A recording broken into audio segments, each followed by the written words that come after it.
Pull up in motorcades. I got a show today. It's all I'm trying to do. Hustle and motivate. Choppers a throwaway. Hustle the overweight.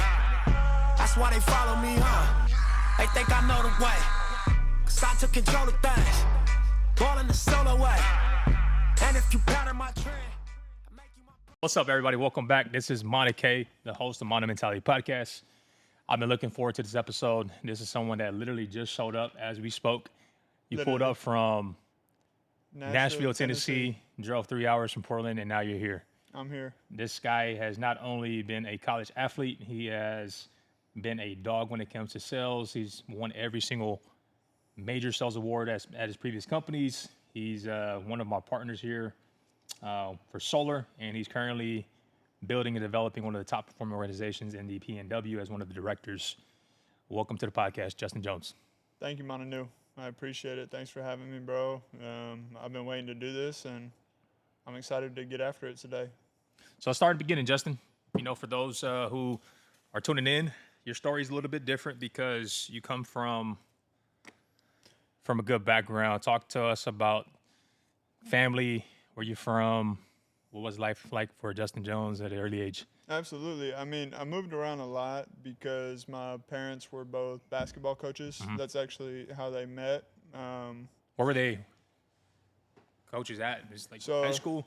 Yeah, actually, great question. So they were my dad he played at Lambeth University, mm-hmm. which was an NAI at the time, and is now not even there. Shows how good of a job they did. But it's now University of Memphis at Lambeth. And then my mom actually, he had to go pick her up. And my mom came in, and she was going to be the cheer coach and the volleyball coach initially. After a year, she became the women's head coach there.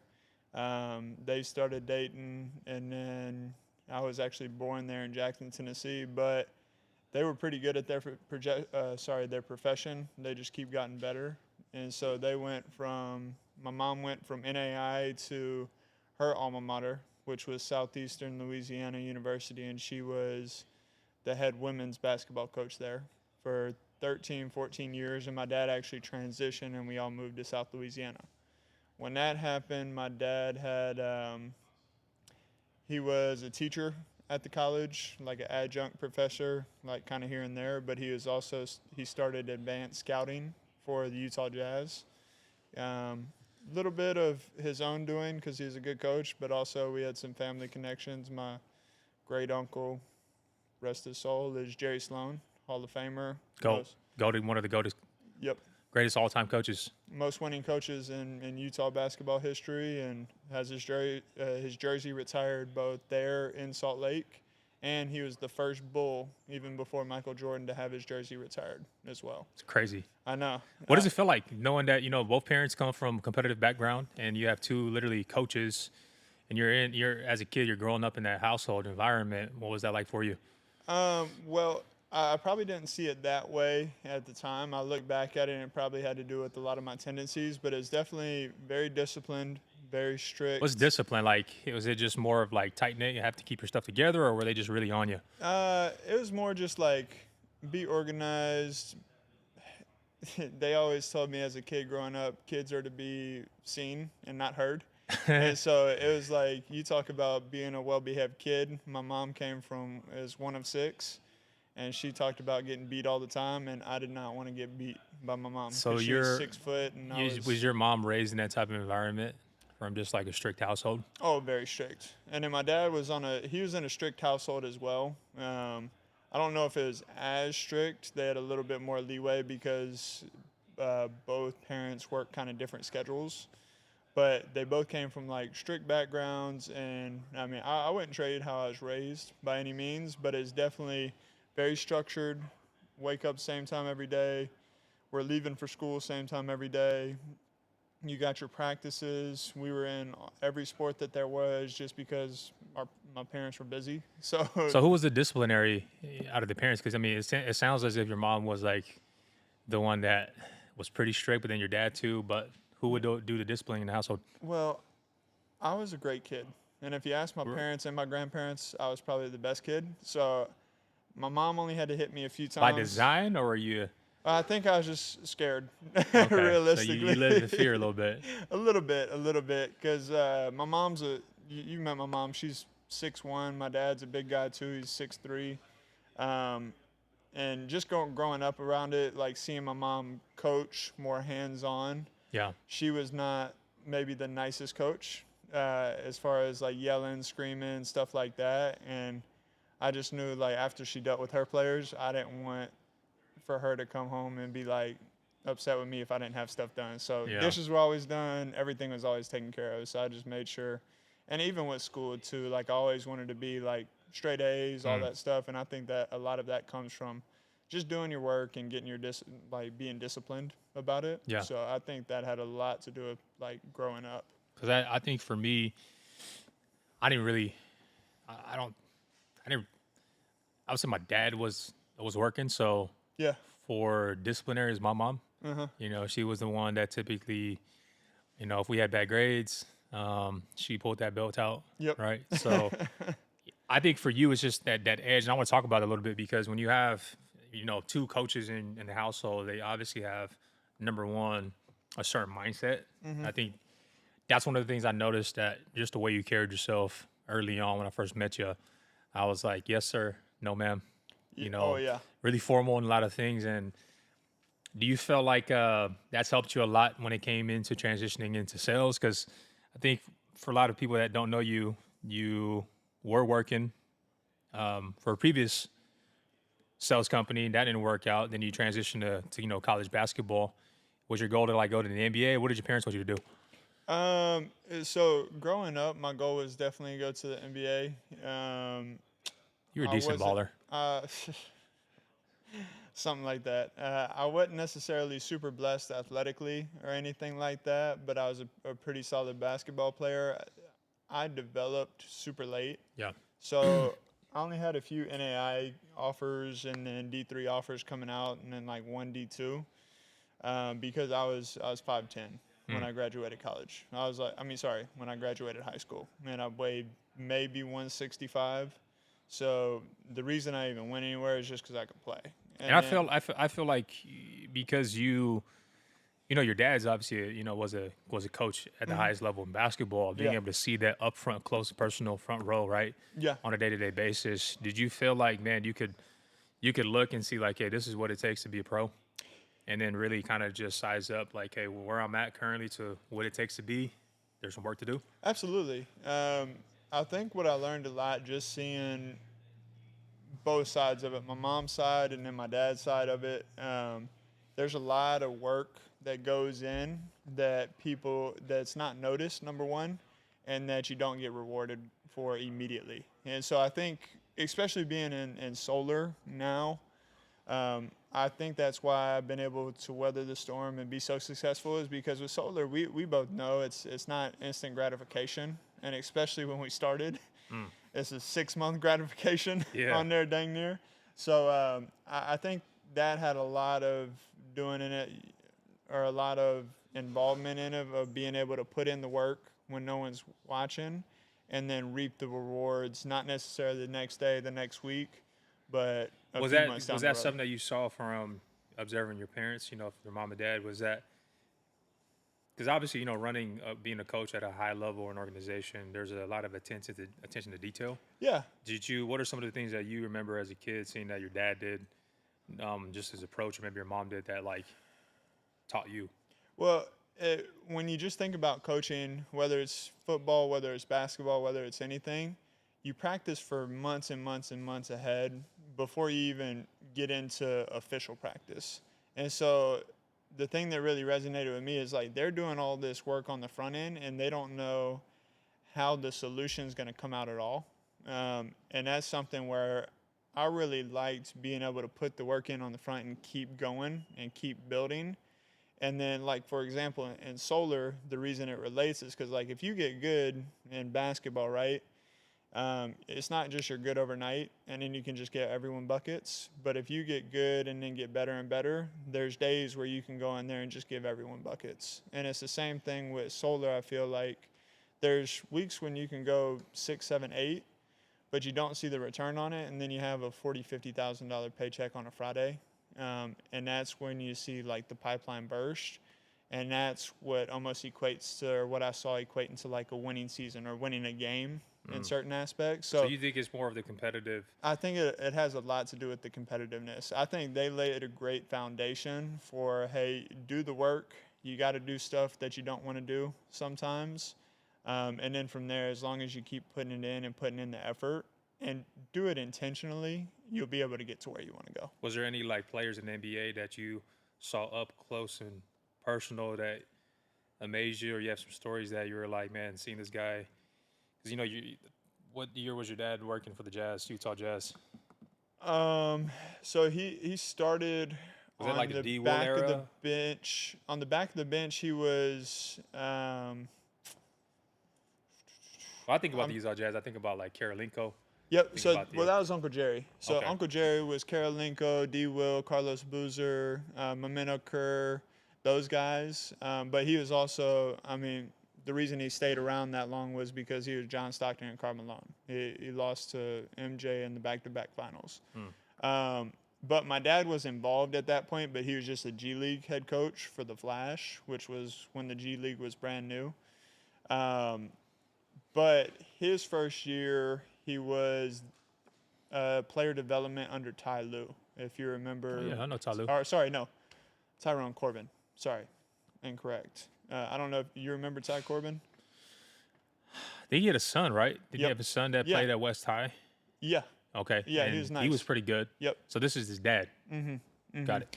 So he was under him, and then my dad worked his way up the year after, and then came the switch. My dad actually interviewed for the head job when Ty Corbin was released, and then it came down to him and Quinn Snyder, and then Quinn got the job, and the Jazz kept my dad on as the number one assistant under Quinn for a few years.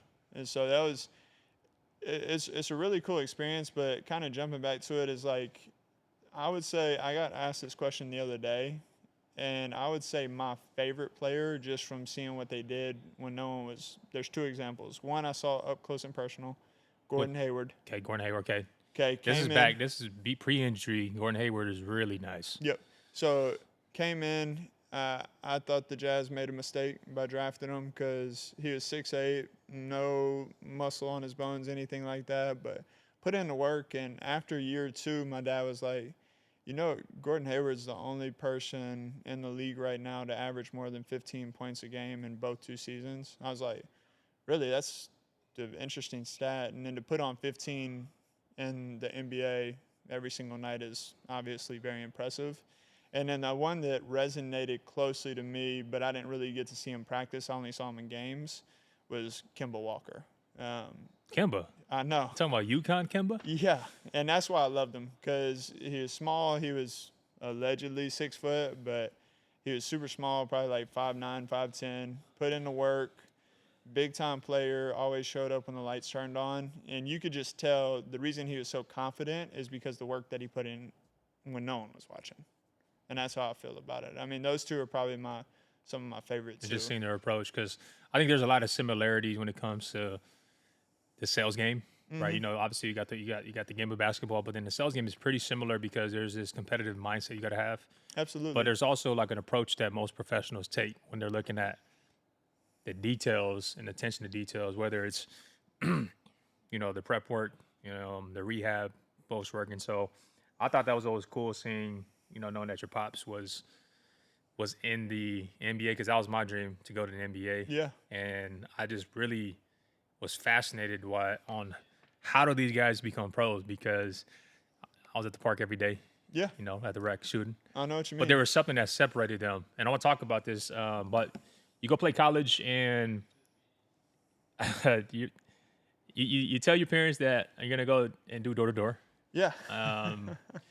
What did they think about it, and So- what was the story there? Yeah, so here's the story. I went and everyone knows Vivint, of course. I went and sold with Vivint I was supposed to go for 2 months going into my sophomore year of college.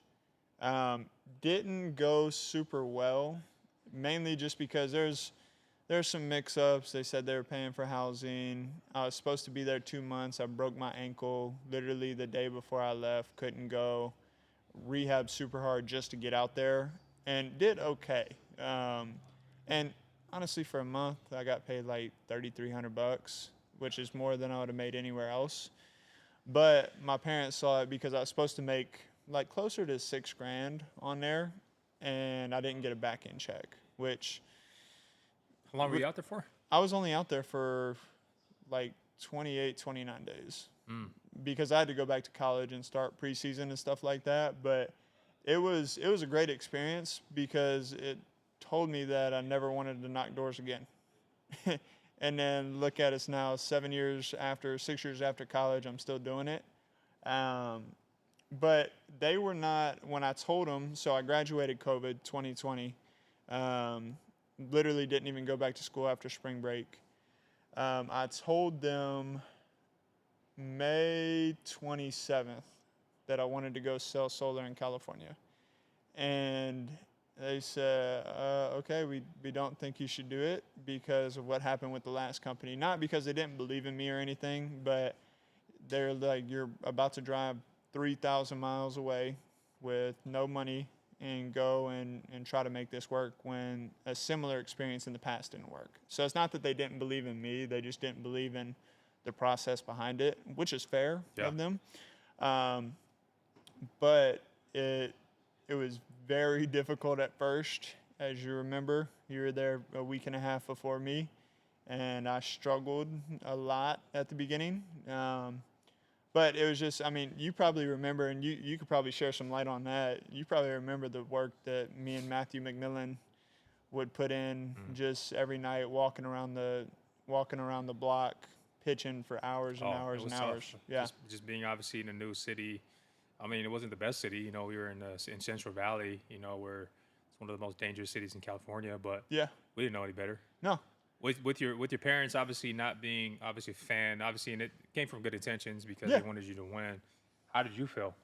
I felt like I had to make it work. It was like, not that they were doubting me. It was just like, well, I already came out here. Literally, as soon as I pulled out the driveway, I was like, I got to make money. I got to make this work. Because if not, I'm going to go back to my house with no money. And then I'll really be starting from zero again. And it was more along the lines just to do it for the summer and make some money and then find a career. But when I got paid that year and I saw how much I actually made by the end of the year, because I started May 29th, so almost June, it definitely put a big perspective on, like, my dad always said it growing up, there's a lot of ways to make money.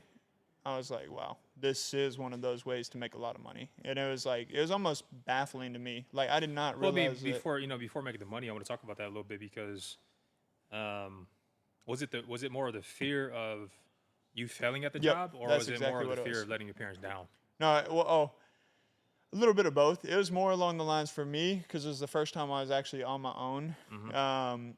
Failing, of course. Like, obviously, you know, you can't make every single shot, but also I didn't want to let my parents down as well, realistically. I mean, that definitely was a big part of it, especially growing up.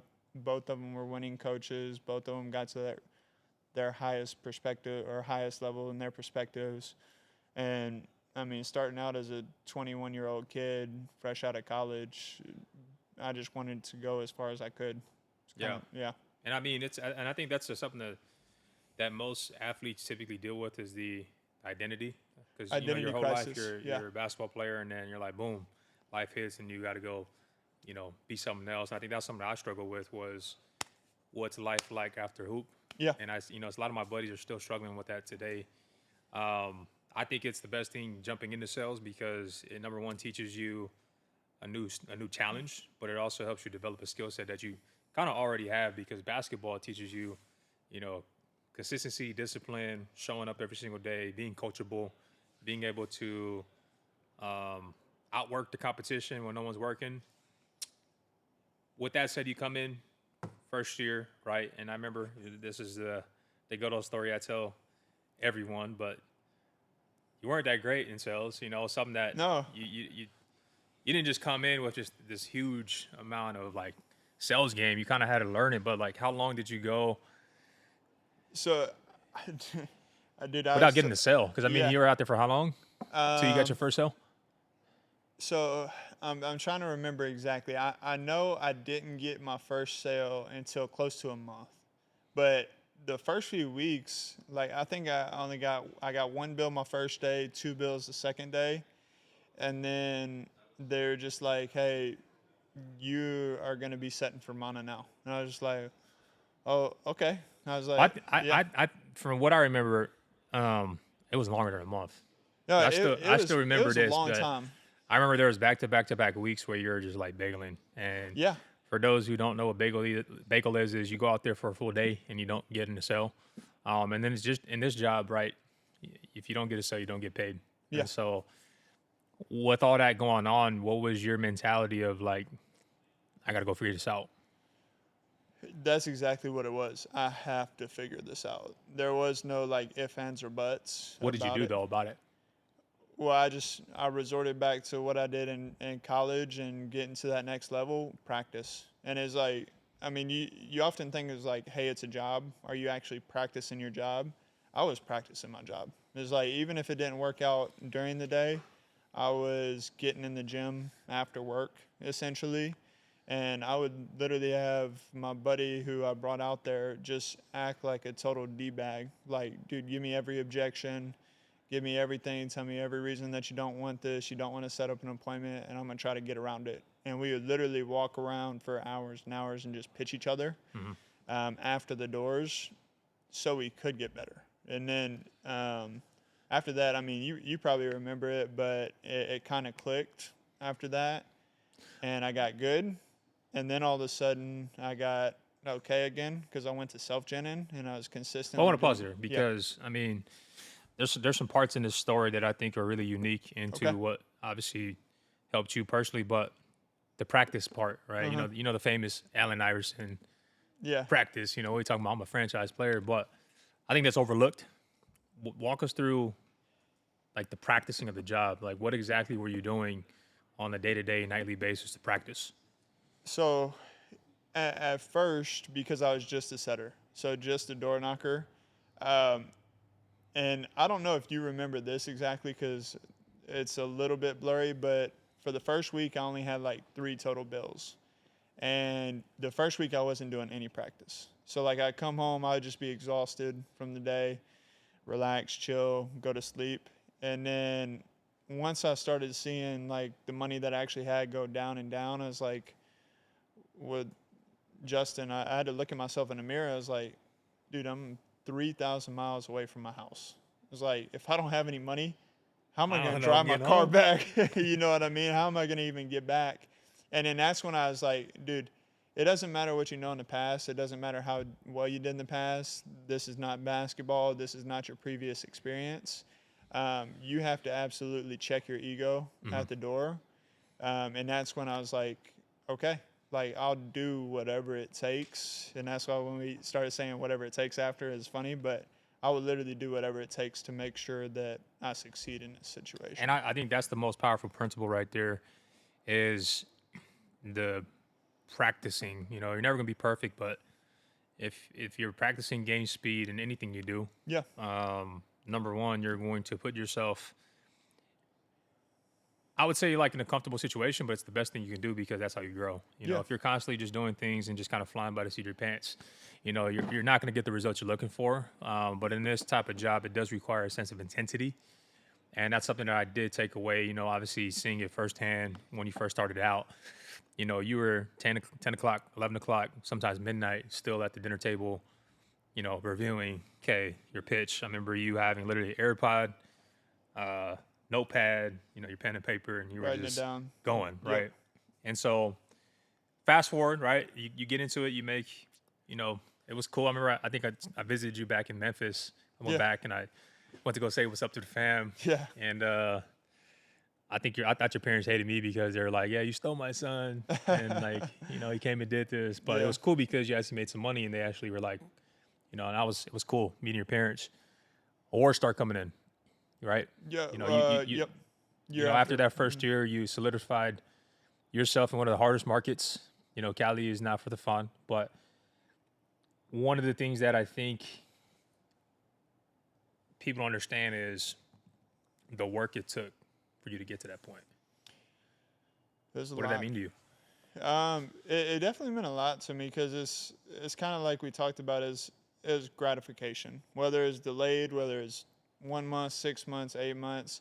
I mean, all the incentives were cool too. Don't get me wrong. I mean, we've been all over the world, but it's the gratification and actually being able to like set your mind to go do something and then do it. And it's like one of those things. Well, hey, what if this doesn't work out? You also have to think, what if this works out better than anything that I ever imagined? You know what I mean? Because I think that's the mentality we had is we just never even thought about things going wrong because all we saw was it's going to work out. Yeah. We had those blinders on. And that's where I think me and you got along because it's like it was so competitive. Well, I mean, we remember the conversations that me and you had, of course, but we were just competitive against everyone else in our office True. because it didn't matter if we were making $1,000 on a deal. We barely understood how to price. Yeah, we gave Rod we gave some free deals away. We definitely some homeowner got a deal of their life. Yeah. But I think honestly I think that's why we work together. I mean, we're not I consider you like one of my best friends in the world, and but it's also just because like we were so competitive and we wanted to win, and we liked the challenge of it. So getting to that point was definitely like an epitome for the time. But now you look back at it and it's just like, oh, it was just another thing that I did. But it definitely meant a lot more going from, I mean, we remember those conversations that our leaders were having about me and you specifically. Yeah, I think they didn't want us working together because like you were their recruit. Yeah, and then they also thought we were both dumb pretty much because I was from the South and yeah, I was some Tongan guy that's from LA that came from gangbanging. exactly. Right, I get it. Exactly. And then when we started to outshine them, there was obviously the issues that came with it. But dude, I wouldn't trade any of it for the world. I mean, and I think that's the unique thing is with all that going on, we just really didn't give a shit because we knew our whys were strong. For me, it was I had a daughter at the time, so it was more of like I got to go provide for my daughter, and then for you, it was more about I got to go back and show something, come back with something. And, absolutely. With your parents and the type of path that they created for themselves, it's important for you to go do that. Yeah. This is the part where, we talked about just your upbringing, the mindset, the perspective. Obviously, your parents were high-level coaches, and, you starting in, I think that's one of the unique things about the industry is it always teaches you something every single year. I've learned that, like, the marketplace is always going to be, effed. There's always going to be something that's coming up. But I think this is one of the most pivotal things we face, and I want you to talk about it, but, being with a company and then getting sucker punched for like $100,000 and then pay you out. I remember it like it was yesterday.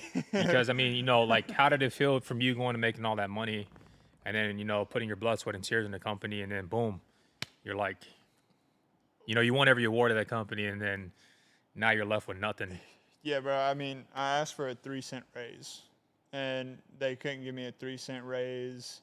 And I was like, okay. And for those speaking that don't know solar terms, 3 cents is not very much. It's like, it's barely anything, but that's all I asked for. When they couldn't figure something out for that. What was the 3 cents? Why were you asking for it? Because the year before they had promised that all the baselines were going to stay the same when they transitioned to a new management roles, essentially, or like team leads. I can't remember the exact wording, but they said, hey, it's going to be the exact same. And then we got through January, February. Middle of March is when we took that trip, and I asked for it, and they didn't change it. They didn't change. Well, they said they would work on it, and I don't know if you remember that year, but because we had a lot of stuff going on with the DeFi and stuff like that. I try not to remember. Okay, me too. Hey, me too. But that year, they had said that, and they had released a leaderboard like the week before based on PBWs and stuff like that.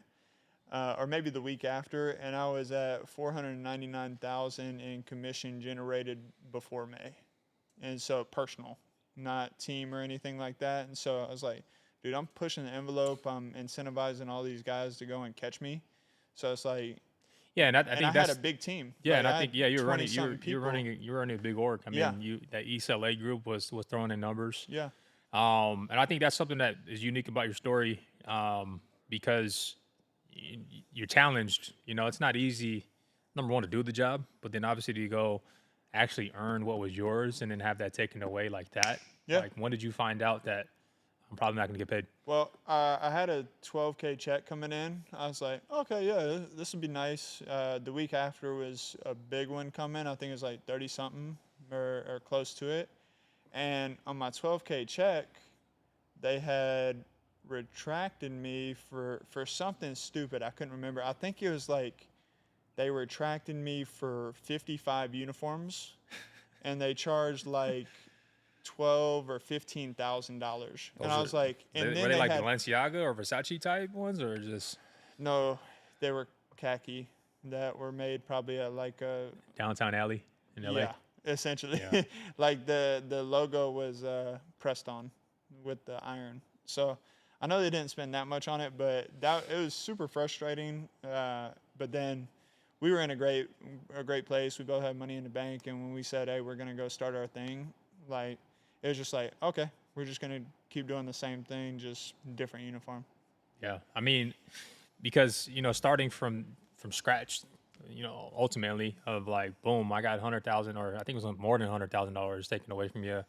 Well, I don't even know collectively. I I think it was up into like the 200s, collectively between Yeah. me and you is probably like probably close to $1 million. I but, would guess I would Yeah. guess a lot of money because Yeah. you're also talking like our downlines and those and that stuff too.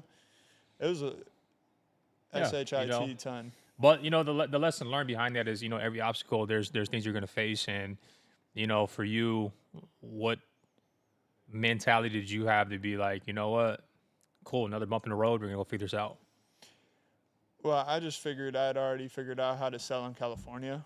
I'd already gone through the hard part of it, knocking doors for 8-9 hours a day and not pulling a single bill. So I was like, oh, It dude, can't get much worse than this. someone took that. It was like, dude, at any given point, I can go knock on a door and make $5,000. It's like, that's the skill that I already learned and took from it. So at any given point, if my back's against the wall, knock, knock, knock, 20 days later, I can get a check in my bank account for $5,000. So Yeah. I just figured, like, once you have that, no one can ever take that. And that, like, whenever I hop on these recruiting calls, that's what I say. I was like, you're coming here to join an awesome organization, an awesome company. We don't miss payments. We don't miss paydays, anything like that. But what you're going to learn here is so much greater.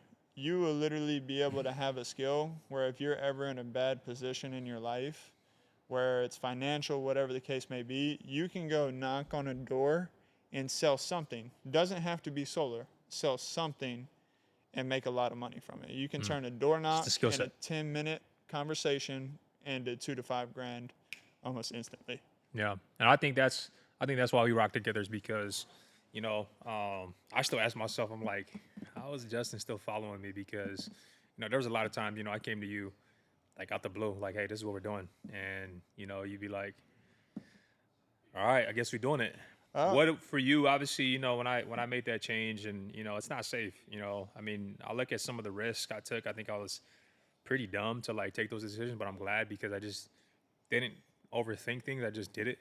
But in California, we were able to go build something. What made you say yes, knowing that, damn, we got to go start this again?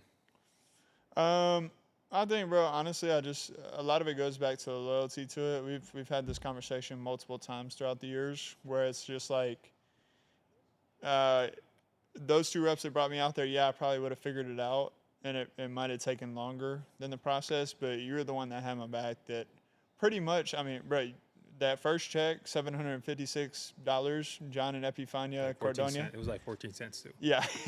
Yeah. I was just the happiest. I was like, man, this dude literally made sure I got paid. And then from there, it's like we kind of got grouped together by association when we got kicked out of our house and had to go start a, a different Yeah. a different office an hour away. But after that, bro, it was just like, hey, he has my back, so And I think that was I got his unique back. because the first job that we went to go help homeowners. I think that couple was like 94 years old, 96 years 94 and old. 95. And I just remember not something that it wasn't about the money for us. It was more about, man, these are, in my opinion, people that are so vulnerable that I felt like it was our job to go protect and serve these people in the right way. Yeah. Because in that area there was like scams going on, things going on, the news, right? Yep. But we had this like sense of responsibility, like, hey, if we got to go and meet with them 2-3 times in a week just to making sure they are good, we did that. Yeah. And I think that's one of the things that I was like, do your heart's in the right place. Yeah. And what's the hardest lesson has been for you since that? Obviously, starting from scratch, from Cali. Anything that comes to mind when it comes to rebuilding? No, I feel like I'm a little bit too comfortable with it, just being honest with you. And that's like, which I can talk part? about it. Just being able to go somewhere else and restart immediately. And the reason I say that is because, like, dude, we have something awesome going on right here. Yeah. And we've talked about it, of course, but it's time that I build the same thing that we built somewhere else here. And that way we can reap the rewards of both of it. And then I can go do it again. And I think I'm a great fit for that. But it's like, sorry. No, I just think Answer the because with question you, again. like, coming from that, starting from scratch, and then seeing what's being built now, right? Yeah. Being able to see, we're running one of the top performing markets in the country, in my Yeah. opinion. Now, like, we run one of the best organizations. What does that mean to you? Oh, Seeing dude, where we come, it means a where we came lot. from, yeah. It means a lot. I mean, I don't know if you remember this, but last year, it was like the week after we got our warehouse. I came in here and we had nothing in here. I was like, bruh, we used to run this out of Airbnbs, and we have 30 people in there. It's like, we've come a long, long way. And it's exciting because just based on what we've done, like me, you, and Sai has been added to the mix, and he's done an absolutely fantastic job. And we have leaders that are really excited about helping us grow. It's like, this is just a small stepping stone. And we talk about 1,000. It's like, bro, in 2 or 3 years, we're not going to be talking about 1,000. We're going to be talking about 10,000, Yep. 20,000 in a year. And it seems like such a large number, but just based off our projection, it's like now we're going to really start to compound, and that's where we're going to go. So it's exciting. It's also a bit scary. I mean, we talk about this every Sunday with Saya and all the guys. It's like we got a lot we got to get better at too, but it's super exciting. It's a little bit scary because what we can actually do with this and actually having good leaders and people that can go out and perform is going to be something that people are going to talk about. Like, they'll have us in the books instead of Zig Ziglar and stuff like that. Yeah. And I think that's the beauty of it is, why I pride ourselves on systems and processes, because we worked with no systems, we worked with no processes, and that's why we're a little bit more like granular when it comes to it, because we don't want a single point of failure Yeah. to just rock the ship. Yep. And obviously seeing you're a big part in building out the Setter organization out with Saya. You guys done a phenomenal job of just creating systems that are able to duplicate, but then also being able to implement them. Because I think, you can have all the plans and you can have all the different strategies, but if you can't execute, You're nowhere. No one's getting and paid. that 1,000 install go, right, is like out the window. Yeah. I want to talk about how you think, Justin, because you have an interesting way of your philosophy in life. And Yeah. it's almost like you have this subtle, I don't give a F type mentality, which I love Yeah. because it's an abundance mindset. Talk to me about the mindset that you have when it comes to just, there's more out there. I mean, there is. As simple as it is, like, there's always going to be another opportunity. There's always going to be another option. And even these last few weeks, just starting small, bringing my recruits out to Ohio, driving up, it's like, I know all those doors are knocked. And, like, some of those doors are knocked by our guys.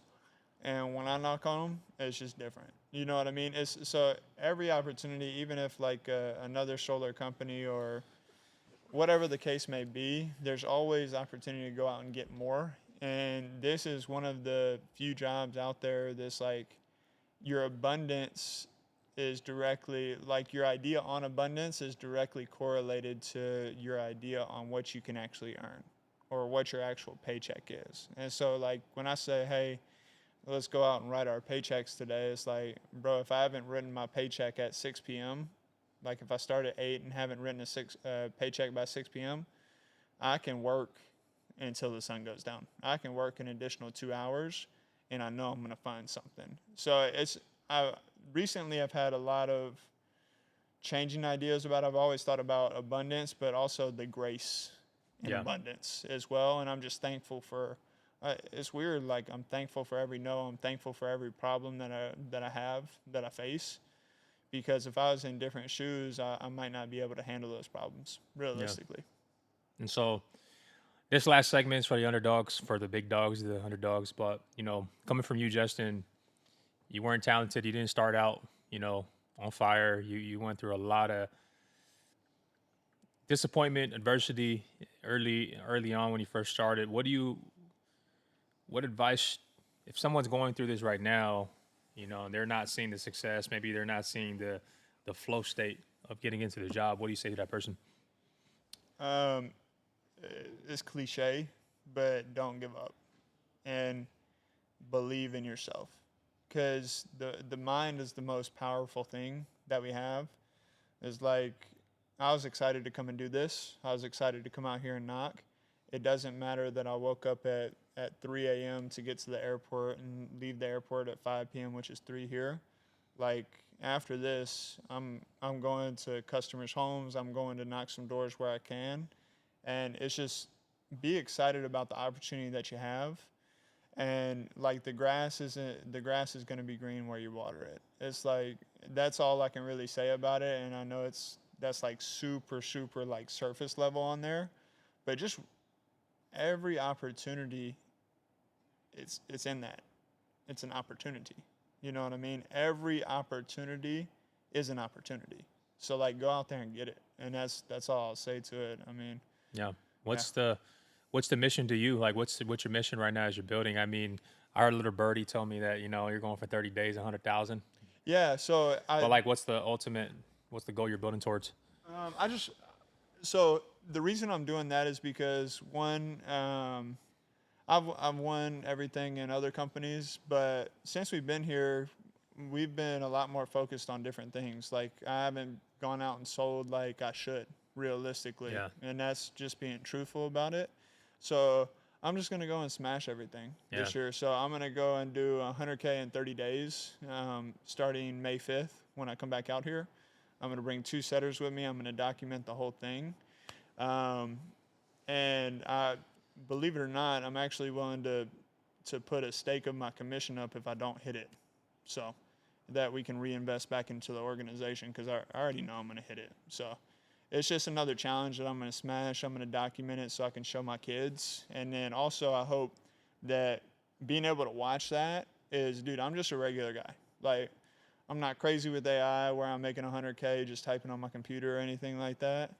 Like I want to be able to show the new guys that are coming in, the Nate Otises, the Chris Sanchez's who have been here, my little brother who's going to come work with us. I want to be able to show them it's like whatever your situation is, if you put enough work in, you can change your life in this job in the matter of 30 days.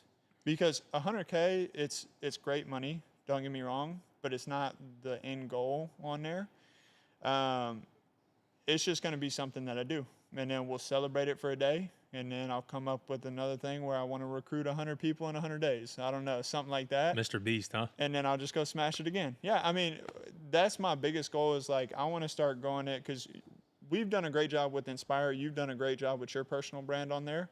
Now, if I'm going to be able to replicate this in multiple other markets to where we're all eating for years and years and years to come and we make a fantastic IPO, because I said that because we got the owner in the building today. But whenever we make a fantastic IPO on it, like our families are able to eat and survive for as long as we want them to. And if we want to work, we can. And if we don't want to work, we can go play golf and then check our bank accounts at 5 p.m. and see how much money came in. You know what I mean? Justin Jones, two-time All-American, award winner, one of the directors here at Inspire, and somebody who proves every single day that it's not the end of the story, it's just the beginning. Appreciate you, brother. Bingo. Thank you, brother. Peace.